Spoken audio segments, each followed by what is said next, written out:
ఒక్కసారి ఈ దృశ్యాన్ని గమనించండి. ఒక గోడపై అందమైన గోమాత చిత్రం. ఆ చిత్రంలో 33 కోట్ల దేవతలు కొలువై ఉన్నారు. లక్ష్మీదేవి, సరస్వతీదేవి, శివుడు, విష్ణువు అందరూ ఆ గోమాతలోనే ఉన్నారని మనం నమ్ముతాం.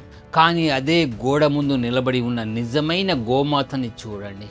ఆకలితో, దాహంతో ఎముకలు కనిపించేంత బలహీనంగా చెత్త కుప్పలో ఆహారం వెతుకుతోంది. ఆ ఒక్క దృశ్యం వేల ప్రశ్నలు అడుగుతుంది. పురాణాల్లో ఒక కథ ఉంది. దేవలోకంలో ఒకసారి దేవతలందరూ సమావేశమయ్యారట. అప్పుడు మహాలక్ష్మీదేవి ఒక ప్రశ్న అడిగిందంట. భూమిపై మనుషులు మనల్ని ఎంతగా ప్రేమిస్తున్నారు? అందరూ ఒకే మాట చెప్పారు, చాలా ప్రేమిస్తున్నారమ్మా. గుడులు కడుతున్నారు, పూజలు చేస్తున్నారు, హారతులు ఇస్తున్నారు. అది విని లక్ష్మీదేవి చిరునవ్వు నవ్వింది. అయితే ఒక్కసారి భూమికి వెళ్ళి చూద్దామంది. దేవతలందరూ భూమిపైకి వచ్చారు. వాళ్ళు చూసింది అద్భుతమైన భక్తి. గుడుల ముందు భారీ క్యూలు, కొబ్బరికాయలు, హారతులు, మంత్రాలు, భజనలు అన్నీ కనిపించాయి. దేవతలు సంతోషించారు. కానీ అక్కడి నుంచి బయటకు వచ్చాక ఒక దృశ్యం కనిపించింది. ఒక గోమాత ఆకలితో చెత్తలో ప్లాస్టిక్ కవర్లు తింటుంది. ఆ దృశ్యం చూసి దేవతలందరూ మౌనంగా నిలబడ్డారు. అప్పుడు లక్ష్మీదేవి మెల్లగా చెప్పిందట, మనుషులు మనల్ని ప్రేమించడం లేదు, మన ఆశీర్వాదాలను మాత్రమే ప్రేమిస్తున్నారు. ఆ మాట విన్న వెంటనే అక్కడ నిశ్శబ్దం అలుముకుంది. ఎందుకంటే గుడిలో ఉన్న దేవుడికి నైవేద్యం పెడుతున్న మనిషి గుడి బయట ఆకలితో ఉన్న జీవిని మాత్రం పట్టించుకోవడం లేదు. మిత్రులారా, మనం చిన్నప్పటి నుంచి ఒక మాట వింటూ పెరిగాం, గోమాతలో దేవతలు ఉంటారు అని.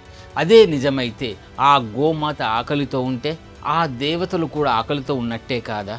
గోమాతకు దాహం వేస్తే ఆ దేవతలకు దాహం వేసినట్టే కాదా? అయితే మన భక్తి ఎక్కడికి పోయింది?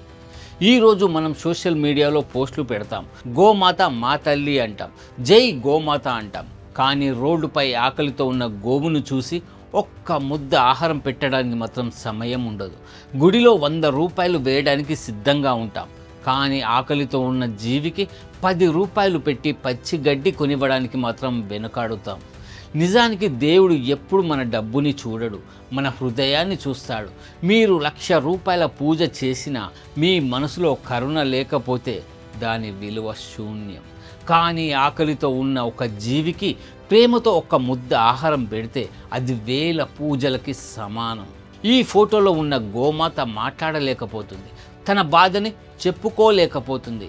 కానీ దాని కళ్ళు ఒక ప్రశ్న అడుగుతున్నాయి, నన్ను దేవతల నిలయమని అంటారు, అయితే నా ఆకలిని ఎందుకు చూడటం లేదు? మన సమాజానికి ఇప్పుడు కావలసింది మరిన్ని గుడులు కాదు, మరింత మానవత్వం. మరిన్ని పూజలు కాదు, మరింత కరుణ. మరిన్ని మాటలు కాదు, మరిన్ని మంచి పనులు. ఎందుకంటే ఈ ప్రపంచాన్ని మార్చేది ఉపన్యాసాలు కాదు, చిన్న చిన్న దయా గుణాలు. ఈరోజు మీరు ఒక ఆకలితో ఉన్న జంతువుకి ఆహారం పెడితే, ఒక దాహంతో ఉన్న పక్షికి నీళ్లు పెడితే, ఒక బాధలో ఉన్న మనిషికి అండగా నిలిస్తే అక్కడే దేవుడు చిరునవ్వు నవ్వుతాడు. అందుకే దేవుడిని గుడిలో మాత్రమే వెతకకండి, ఆకలితో ఉన్న జీవిలో వెతకండి. సహాయం కోసం ఎదురు చూస్తున్న మనిషిలో వెతకండి. ఎందుకంటే దేవుడు విగ్రహాల్లో ఉండొచ్చు, కానీ దైవత్వం మాత్రం మన కరుణలోనే ఉంటుంది. గోడపై ఉన్న గోమాత చిత్రానికి నమస్కారం చేయడం భక్తి, కానీ రోడ్డుపై ఉన్న గోమాత ఆకలిని తీర్చడం ధర్మం. భక్తి దేవుడిని చేరుస్తుంది, ధర్మం మనిషిని దేవుడికి దగ్గర చేస్తుంది. Bye bye.